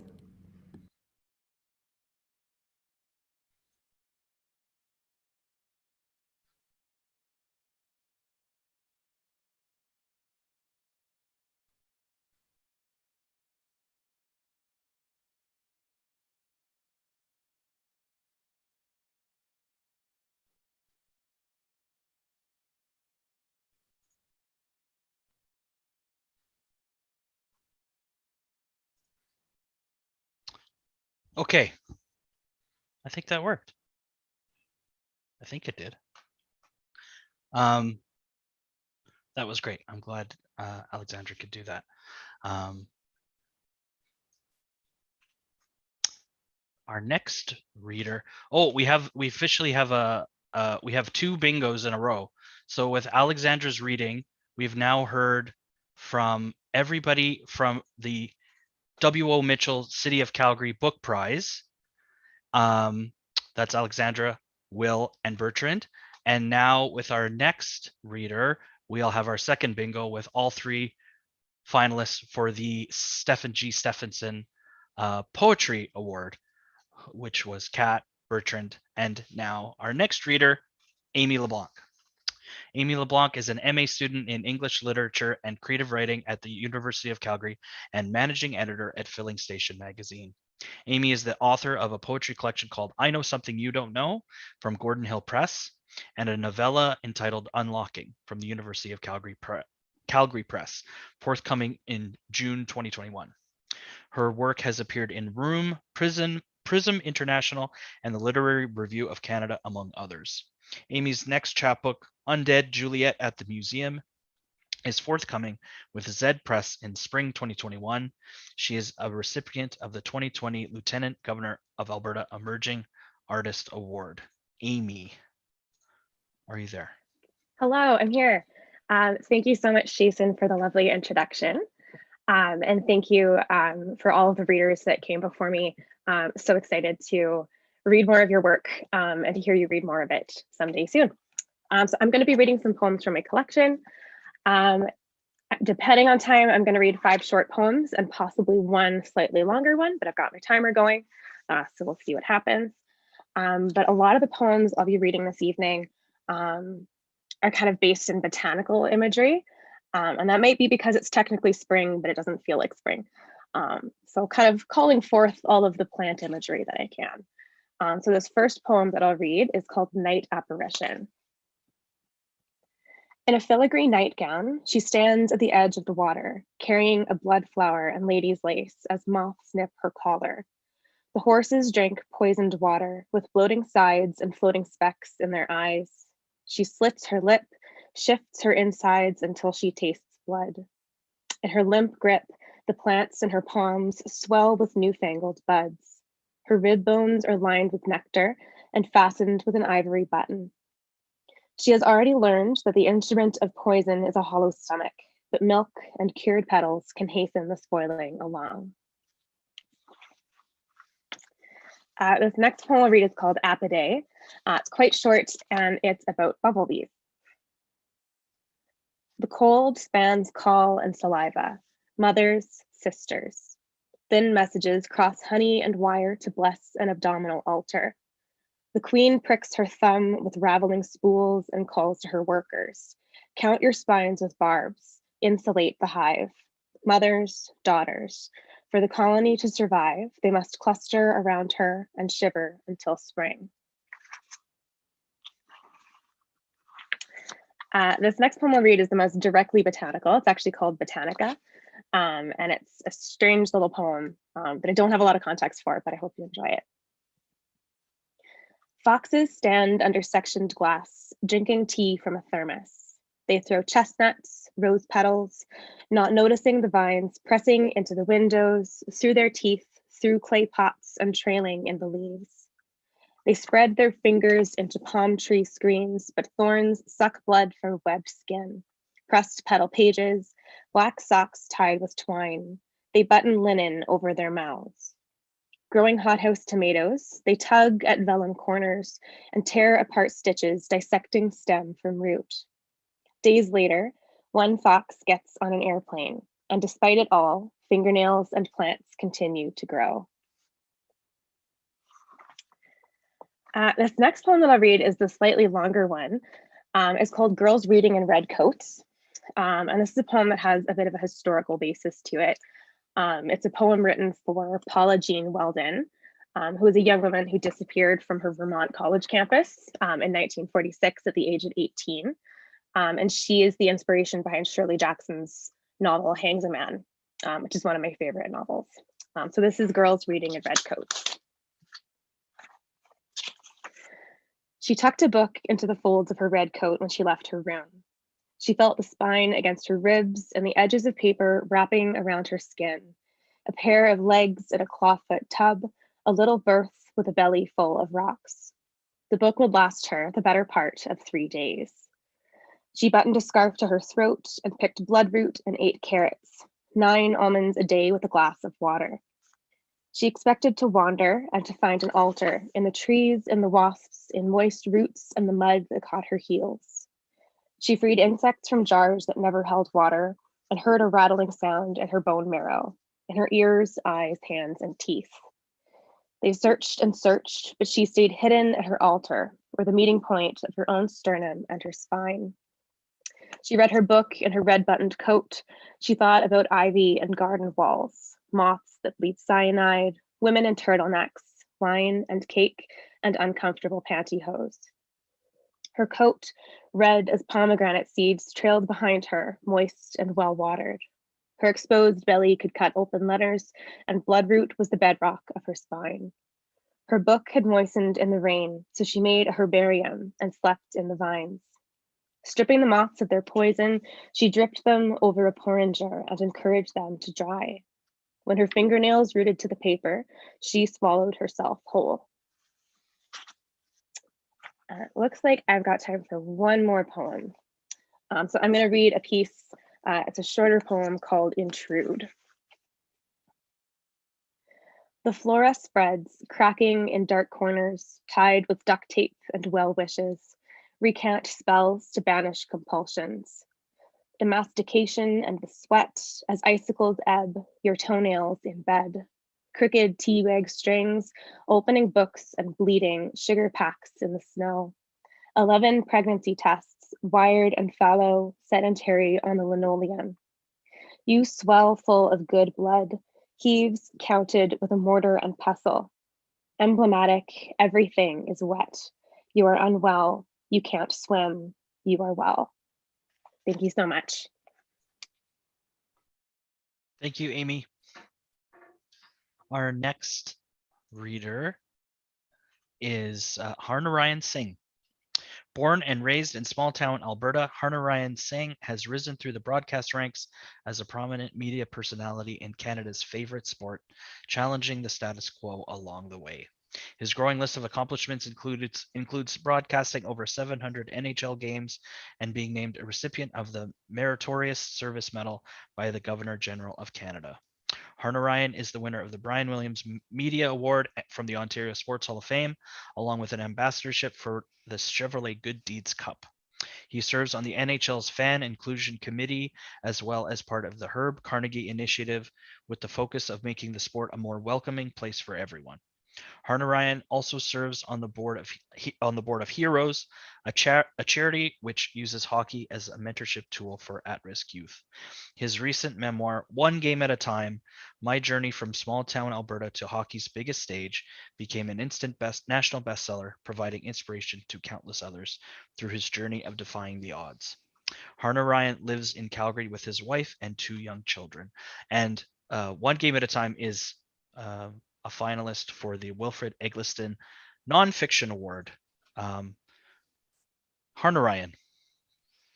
Thank you very much, Jason, for the kind introduction. Great to be here with all of you distinguished authors. And yeah, you know, my book is, I hope to provide inspiration to people who read it, that no matter who you are, how you look, where you're from, we live in a country where anything is possible. And my story proves it. I was told many times that I wouldn't have a place in the hockey broadcasting world because of who I am. You know, in my book, I get to tell my story of my great-grandfather arriving in Canada over 100 years ago, my parents arriving to Brooks, Alberta in the 1960s. And, you know, it really puts it in perspective that decades later, here I am, a finalist for such a thrill and honor from the Writers Guild of Alberta. It's the same province that, you know, it was some difficult, challenging times, but same province and same, you know, same people who live in this beautiful, great province who've nominated me, and I'm a finalist for this award with my books. I'm really just so thrilled and honored. Great to be here. So I'm going to read an excerpt from a chapter in my book, which is called Wayne's World, and it kind of helps paint the picture of how the seeds were planted for me to become such a big hockey fan. So here we go, and I'll try to keep it as short as I can. Chapter 2, Wayne's World. I've been a hockey fan for as long as I can remember, actually even longer than that. The very first gift I ever received as a newborn baby in the hospital in Wetaskiwin in Alberta was a mini hockey stick from one of my cousins, Swarin Saran. It was a good-looking stick, too. It had a wooden blade and a painted white shaft, and up the side in blue capital letters, it said Northlands Coliseum, home of the Edmonton Oilers. Even though I was an hour's drive from the Coliseum at the time and was about to settle even further south, that stick sealed my fate. And from that day on, I was a Gretzky fan. I also have to give some credit to my sister Gurdeep, who has played such an integral role in my life. As a child, she gave my parents little to worry about, and she was often playing alone quietly in Brooks while my mom took care of the house and read from the sacred scriptures of the Sikh community. But the house didn't stay quiet. Even though we were nearly 8 years apart in age, we did a ton together. Whether it was epic 7-game mini hockey stick battles or games on the tabletop hockey set our eldest sister Harjot bought for me, everything seemed to revolve around hockey for the two of us. Gurdeep's own passion for hockey had a lot to do with the Oilers, which I guess isn't that surprising given where we grew up and the timing of it all. You have to remember the scene. It was the 1980s, and hockey was on the top of every Albertan's mind. Of course, the Battle of Alberta had existed for decades before then. Some say it dates back to Edmonton being named the provincial capital despite being a smaller town, while others say it's because the first railway changed plans and ended up running through Calgary. As long as there's been an Alberta, there's been a rivalry between the two cities. But it's not an exaggeration, or not much of one, to say that the Battle of Alberta reached its fever pitch during the mid-1980s when the Oilers and Flames were both duking it out at the top of the NHL standings. You couldn't turn on a TV or open up a newspaper without seeing something about the rivalry. Both teams had larger-than-life players too, but even in Brooks, which is 2 hours southeast of Calgary, I was obsessed with the rival team up north. As a little kid, I accumulated more mini hockey sticks over the years, and they were all covered in the Oilers' patented orange and blue. I had a set of amazing Oilers pajamas too, a tiny all-cotton version of an actual NHL uniform. The very first mini stick may have set the course, but you can still blame my sister Gurdeep for which team in the rivalry I was cheering for as a kid. Of course, all of the great players that were involved on the Oilers in those days, there was no other player than she loved more than Wayne Gretzky. She loved the great one so much that she even had dreams about meeting him. As soon as I started watching him play, I was hooked too. And then he left. Gretzky was traded from the Oilers to the Los Angeles Kings in August 1988. The next month, I started kindergarten. Even though I was young at the time, I can still picture the trade as clear as day. Gurdeep and I were in the car when the news broke, picking up our older sister Prem from her job at the Bay. The announcement came over the radio, and we drove all the way back home in silence. We were in such shock. When we got in the door, the press conference was on TV. We couldn't believe it. There was no warning. That striped shirt Gretzky wore is burned into my memory. And the way someone hands him a tissue when he tears up, that broke us even more. Neither Gurdeep nor I could believe what was happening. How are you supposed to respond to something like that? But for us, it was simple. We became Kings fans because wherever Gretzky went, Gurdeep and I would follow. We loved him that much. Within a couple of weeks, black and silver clothes and merchandise began replacing the blue and orange Oilers memorabilia. I have photographic proof of how quickly my loyalties shifted.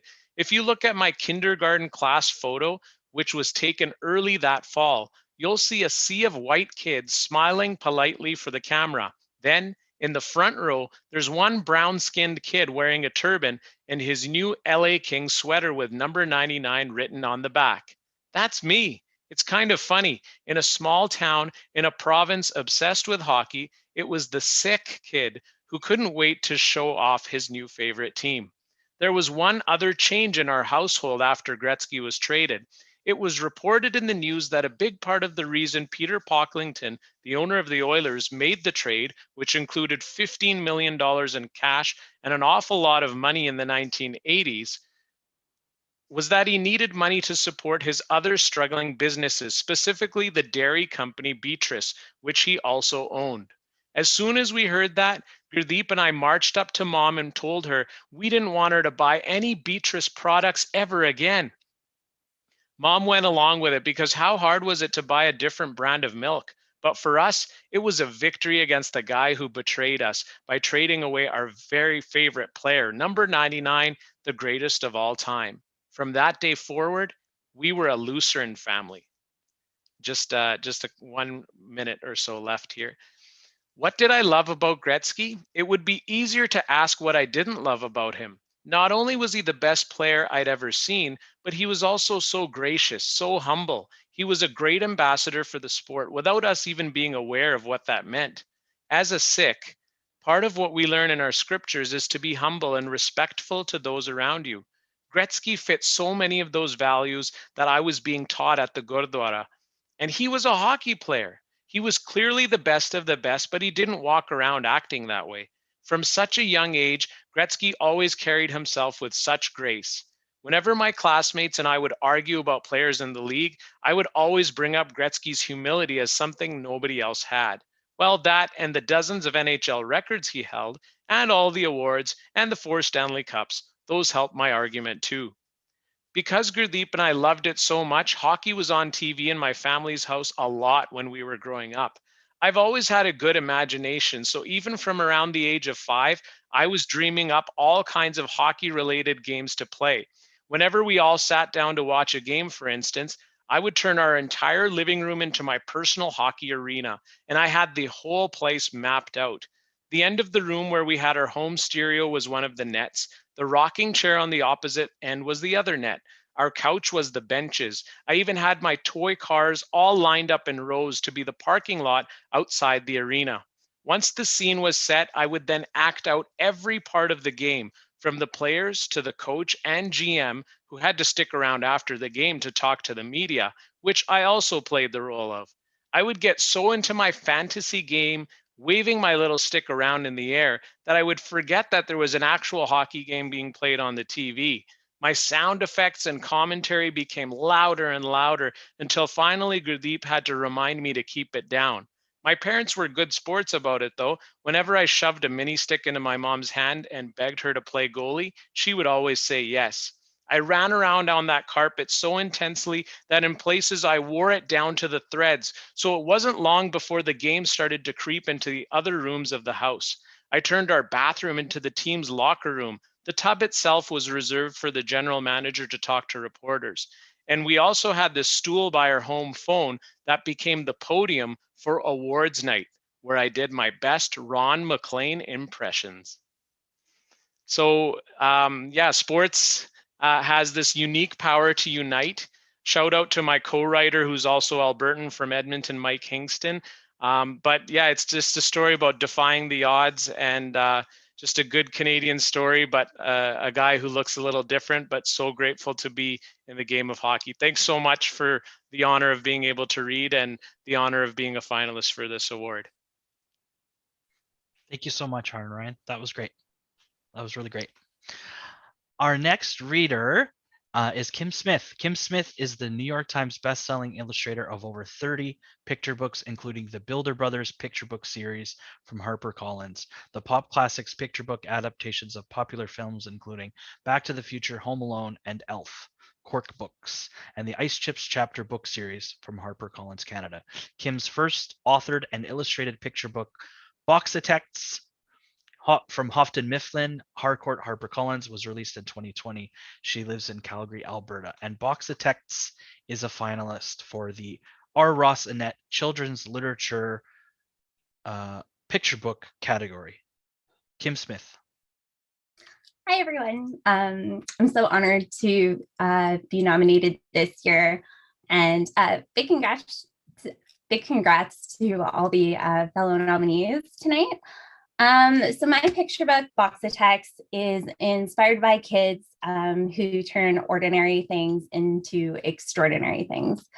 So it's short, so I'm lucky to be able to share the whole story with you tonight.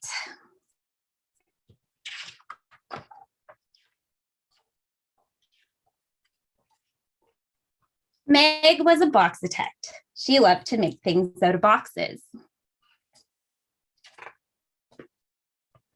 She loved making tiny houses, tall towers, and twisty tunnels.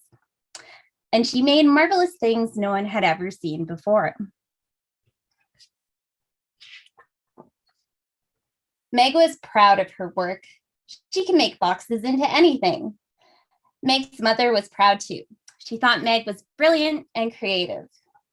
So Meg's mother sent Meg to maker school, where she could be even more brilliant and creative.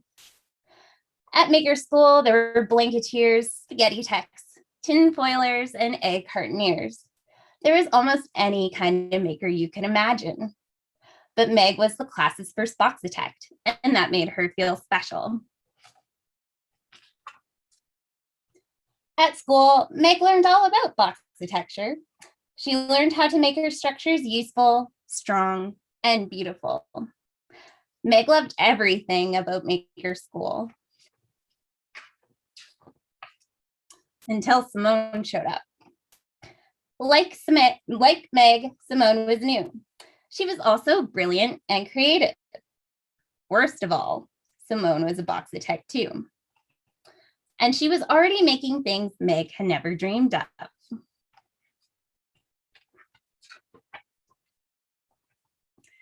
In class, Simone would point out ways Meg can make her constructions a little straighter, more wind resistant, and less boring. So Meg told Simone she should build things that were less bumpy, sturdier, and much prettier. On the last day of school, the class's annual maker match was held to see who can make the most amazing thing. There was just one rule. You had to work as a team. Meg didn't want to work with anyone, and neither did Simone. The blanketeers built with blankets and pillows. The spaghetti techs built with pasta and glue. The bakeologists built with cake and frosting. But the boxa techs were not building at all. They were arguing. I want to make a tree house, Meg said.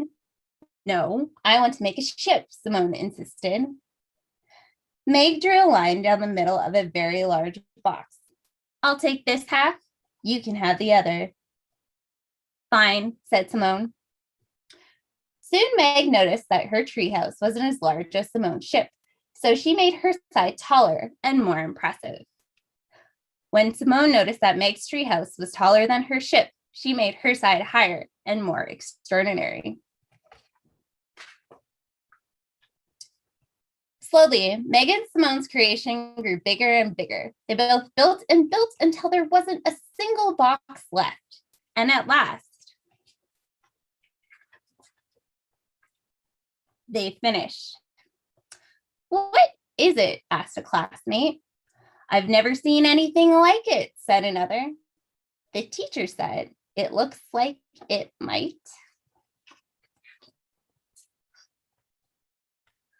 Chew, said a very small fly. Crash.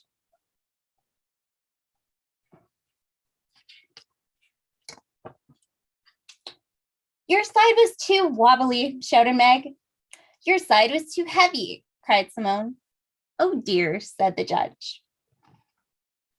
The maker match is not over yet, but most of Meg and Simone's work was ruined. There were only a few parts left that could be saved.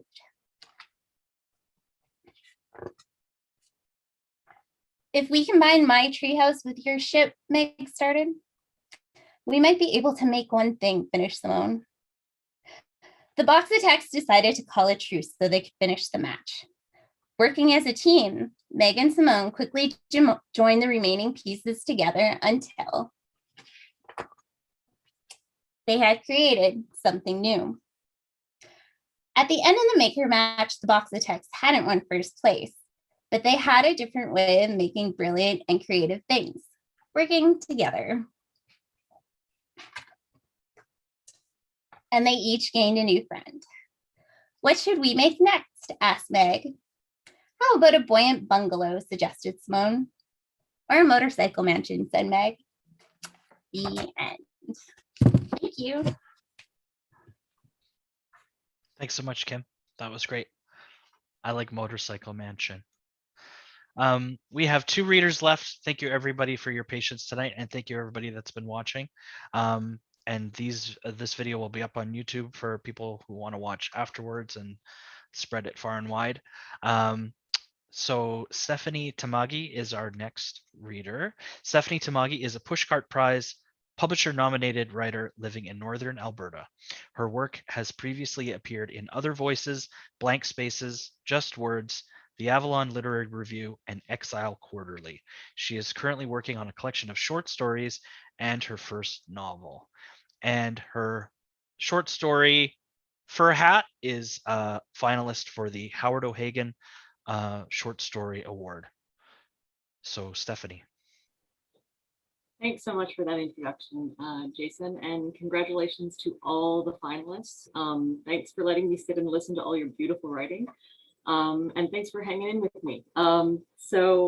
My story for Hat is in issue 43.2 of Exile Quarterly, and it's a story about 2 sisters and the things that help them survive. So I'll just read the opening story and hope you guys like it. Fur hat. When you live 4 miles from the closest town, you answer the door in winter. Even if your husband is away, even if you're afraid. Cars break down everywhere, but out here, people freeze to death.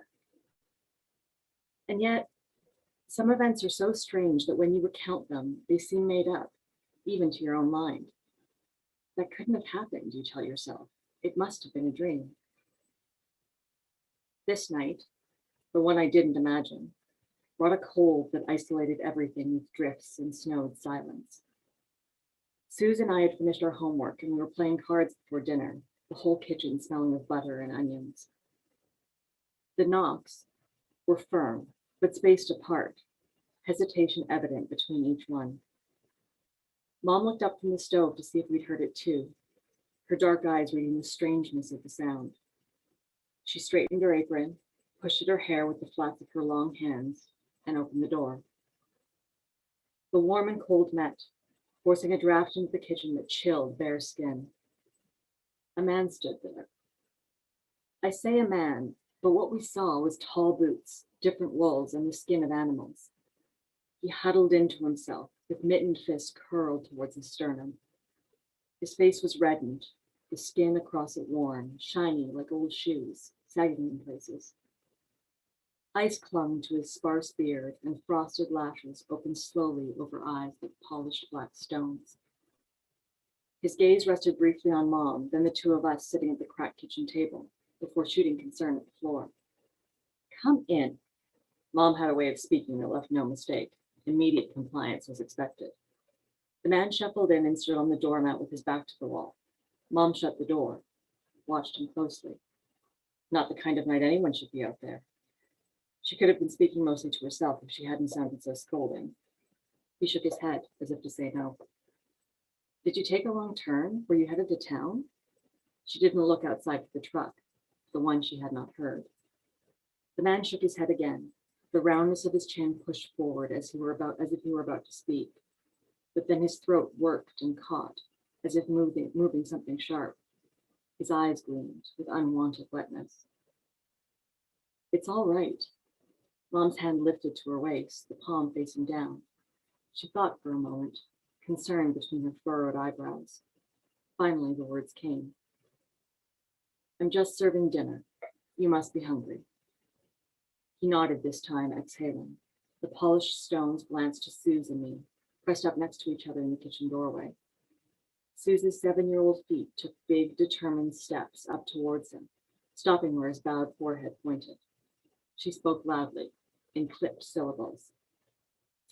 We're having fried potatoes. You'll like them, but you have to take off your boots. He bent down, stiff hands fumbling with the laces. He slipped his boots off one at a time, setting them carefully out of the way. I realized then how small he was, how his torso was made to look thick by layers of clothing and an ancient sheepskin coat. They fell from him like dead leaves. His movements were tiny, close to the body. We usually didn't listen to the radio during dinner, but Mom switched it on as soon as we sat down. His fork scratched the plate and rose to his mouth. He had teeth missing, and others were broken off, leaving brown, jagged verges.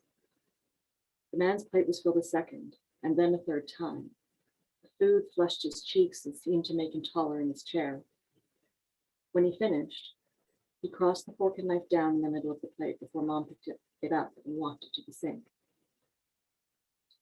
The man reached down into his pocket, pulling out a dented tin rectangle with burnished brass borders. His crooked hands cupped it at the ends, pushing it to his lips.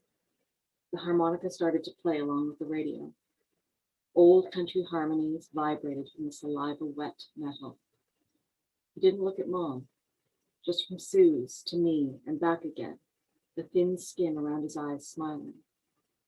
He clapped at the end of every song, begging him to play another. It seemed a while before Mom made up the couch with heavy blankets and a feather pillow and said it was time for us to get washed up. The man was gone in the morning. A coyote pelt was draped over the top of the folded pile of bedclothes. Thank you. Thank you so much, Stephanie. And our final reader, last but certainly not least, is Debby Waldman. Debby Waldman was born and raised in Utica, New York. She has a journalism degree from Syracuse University and an MFA in creative writing from Cornell. She has been a newspaper reporter, university writing instructor, and visiting assistant professor. Since moving to Edmonton in 1992, she has freelanced for publications including the New York Times, the Washington Post, People, Parents, Publishers Weekly, Wired, and Sports Illustrated for Kids. She has written 5 children's books and co-written 2 parenting books. She and her husband have 2 young adult children who no longer live at home and a dog that does. And Debby's piece, The Boys of Summer, is a finalist for the James H. Gray Award for short nonfiction, along with Omar Mouallem, who read earlier, and Tim Bowling. Debby, it's time. I was thinking you saved the best for last, but no, it's just because my last name starts with W.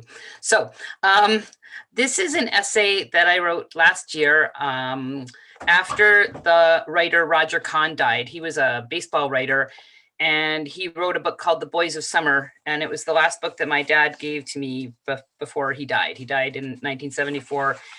And he gave me the book, I think, when I was 12. And I tried to read it when I was 12, and I didn't really like it. I tried to read it around the time my dad died, couldn't really get into it. And then I just never looked at it again and didn't think about reading it again until last year when Roger Kahn died. And I thought, I'm going to take one more stab and see if I can actually finish the book and see if I like it. And it was quite an eye-opening experience for me. So I'm only going to read the beginning of the essay because it's a little bit on the long side, but it was published on a website called Tablet, so you can find it there if you want to finish reading it. The morning after my father disappeared, I made a bargain with God. I promised to be a better daughter if you bring Dad back. I will love all the things Dad wants me to love, starting with baseball. I will finish reading that book he bought me about the Brooklyn Dodgers, and you will send him home. It was March 8th, 1974. I was 13, and the book was The Boys of Summer, Roger Kahn's history of the Jackie Robinson-era Brooklyn Dodgers. There was no special occasion. Buying books was something we did in our family. The year before, Dad had bought me I'm Okay, You're Okay, after I mentioned that my teacher had talked about it in school. I hadn't finished that either, but my failure to get through The Boys of Summer felt like the greater offense. I had no real affinity for baseball, didn't understand the nuances, and quite frankly wasn't interested enough to learn. Still, I couldn't blame Dad for thinking otherwise. Unlike my older sister, who shared his interest in sophisticated music and obscure philosophers, I had an impressive baseball card collection. It wasn't Dad's fault he didn't know the cards were intended primarily as a device to get boys to pay attention to me. No doubt he also thought I liked baseball because I was the one person in the family who would play catch with him. He'd tap me on the shoulder and we'd head out to the front yard, tossing the ball back and forth, him coaching me reveling in the rare opportunity to engage in an athletic activity without fear of being mocked. Gym class had been a source of anxiety for me since 3rd grade when my teacher singled me out and denounced me as uncoordinated. What did she know? I was my father's throwing partner, and my father knew more about baseball than she did, more than anyone in Utica, New York. He'd grown up in Boston, shagging balls at Fenway Park, whatever that meant. The only shag I knew was carpet, like the carpet in the horrible apartment we moved into after God failed to keep his end of the bargain, and Dad's body turned up in a lake in the foothills of the Adirondack Mountains nearly 7 weeks after he went missing. His car had been found there the day after he disappeared. The keys in the ignition, his wallet on the passenger seat. Dad was a rabbi, a prominent member of the community. Rumors flew. Was it murder? The mafia? Suicide? Mom and the coroner said it was an accident. We could have kept living in the house where Dad and I used to play catch. The temple owned it. The board offered to sell it to us. Mom said no. There are too many memories here, was the excuse she gave to my sister and me. That made even less sense to me than shagging a ball. I did not have nearly enough memories. But I knew better than to ask for an explanation. Mom was generous with comforting hugs, but stingy with information. Questions, even as innocent as, how many memories are too many? Or what does that mean, shagging a ball? Risked triggering her temper, which had worsened considerably in the weeks when Dad was missing and didn't improve after his body was found. In the new apartment with the green shag carpet, which made the place look as if it needed to be mowed, we did not explore the mystery of Dad's death. When we talked about him, it was to remember how wonderful he had been, how he made us laugh, how lucky we had been to have him in our lives. All true, but not terribly useful for a confused, grieving adolescent. I was in my early 20s before I began parsing out the truth, before I discovered that there was a history of mental illness in Dad's family, that he had been sleep deprived and depressed for months before he died. The following passage from the Suicide Index sums up the multiple losses that many of us survivors feel. In this particular section, my understanding is that the you serves two functions. It is generic, and it is also directed at author Joan Wickersham's father, who killed himself when she was in her early 30s. When you kill yourself, you're killing every memory everyone has of you. You're taking yourself away permanently and removing all traces that you were ever here in the first place, wiping away every fingerprint you ever left on anything. You're saying, I'm gone, and you can't even be sure who it is that's gone because you never knew me. Wickersham had known her father as an adult, but his death sent her on a mission to get to know him all over again, to uncover what she had missed. I never had the gift of knowing my father as an adult. After I learned the truth about how he died, I met him secondhand by reading newspaper articles and the hundreds of condolence cards people had sent while he was missing and after his body was found. I met him by interviewing family and friends and by scouring the notes he'd made in books he'd owned about depression and sleep deprivation. I looked at photographs. I read his college papers. Some of my findings reinforced what I already knew. He was funny, loyal, honest, generous, and gifted at impressions. Some made me wince with recognition. Neither of us had been very good spellers in college, and he was prone to the kind of debilitating self-doubt that often plagues me. I didn't give myself a deadline for my investigation, but a few years later, I was ready to call it quits. I'd collected a lot of details, and no matter how I combined them, they didn't add up to what I had been searching for. No amount of effort ever would, though I hadn't realized that when I started my search. The most profound discovery I made was that I would never know my father the way I wanted to. I wanted to have grown up with him, to have him die the way people are supposed to, of old age. That's my 5 minutes. So if you want to hear the rest of it and what I discovered in the book, you can go look at the essay on Tablet, the website. Thanks. Thank you so much, Debbie. Thanks. Thank you everyone for watching tonight. Thank you everybody for being so generous with your time to spend tonight to share your words with us. And I'm going to put on the gallery view if people want to say hello and goodbye. Just can't thank you enough. And once again, congratulations to every one of you on your achievement this year. And best of luck in the awards, and best of luck with everything else that's to come with these books and your next works and everything else. It really has been so lovely to hear you all read tonight, and I know YouTube appreciates it as well. And so thank you very much. My name is Jason. I work with the Writers Guild of Alberta, and thanks again for watching. Everybody, please stay safe and wear a mask, and get the shot when it's your turn, and all of that other stuff. So thank you very much.